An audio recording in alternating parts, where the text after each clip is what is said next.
unboxing BETOP G1 gamepad. Okay, akan unbox dan let's see.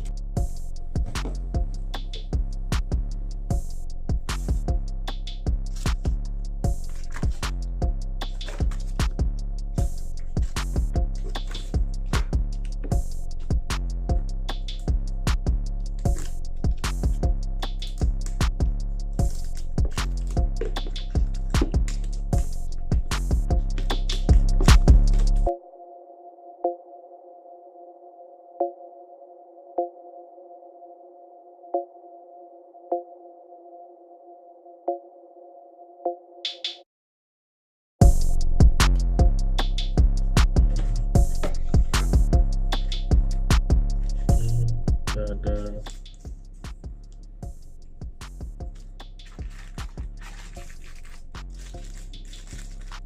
USB Type-C cable, dan ini adalah gamepadnya, gamepad. Things is like starter guide.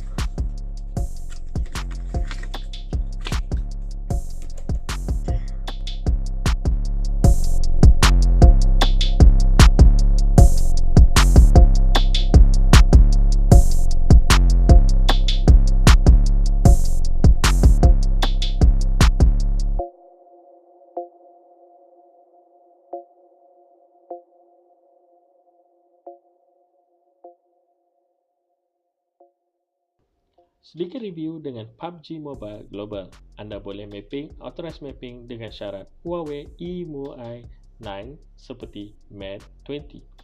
Terdapat aplikasi khas dalam firmware Huawei iaitu App Assistant khas untuk Huawei Phone sahaja. Aplikasi yang terdapat pada firmware ini lebih kurang seperti Blackshark Space untuk Blackshark Phone ataupun X-Mode untuk ASUS ROG Phone. App Assistant khasnya untuk menambahkan game acceleration, GPU Turbo 2.0, uninterrupted gaming seperti call messenger akan diblok. Bila anda attach gamepad akan automatically connect dengan aplikasi tersebut. Jika anda tidak di-ban menggunakan Blackshark Phone maupun ASUS ROG Phone dalam permainan PUBG, versi Huawei juga tidak akan di-ban.